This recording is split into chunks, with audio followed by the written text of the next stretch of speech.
What's going on, everybody? So this is just going to be a quick update on my 100-gallon reef.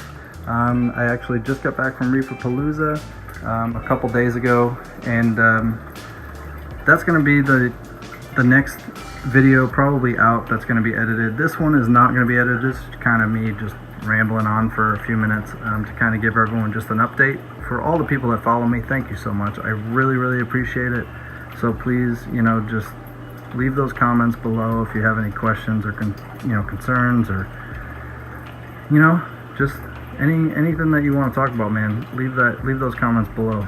So moving on, as you can see, the tank is a little cloudy. It's starting to clear up a little bit right now. For the last 3 days I've been getting out of work and coming home, and I've decided that I'm gonna just make my tank bare bottom. And the reason for that, not that I don't like sand, love sand. Probably will go back to sand down the road, but this sand has been in this tank for, well, it'll be 2 years in July, and some of the sand actually came over from my previous 65-gallon tank. So I just, when I started taking the first scoop, as you can see, I've done about 2 or 3 scoops a day since I've been back. I've only got about a half a bucket, so I'm trying to do this as slow as possible. It's hard because I just want it done and I just want to move on. But basically, getting back to the reason why I'm doing this is my tank is upstairs. It's on the second story, and maintenance sometimes, vacuuming sand and cleaning the glass, worrying about getting too close to the sand just becomes a hassle. And being at reef-a-palooza, my brother actually has a bare bottom tank, basically the same dimensions as this, just an extra foot longer. And watching him clean it and be able to take a pump and just blow off the rocks and go right down to the bottom and clean the glass with the flipper magnet or whatever you choose to clean your glass, just really made me start wondering, like, what if my tank was bare bottom? Would it be that much easier for me to maintenance? And being upstairs on the second story and having a 3-year-old running around and a family and stuff like that, it sometimes this one started getting away from me, and I don't want it to get to that point.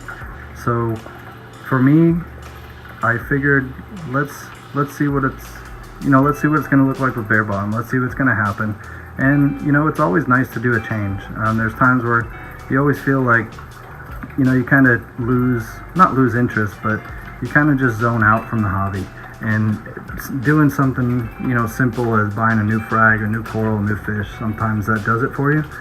For me, I want to redo my scape, and this was going to be a perfect time. I mean, I've redone my scape probably 3 or 4 times. I'm just terrible at it, but this time I really just want to nail it, and I want to leave it alone, and I want to let things grow and develop.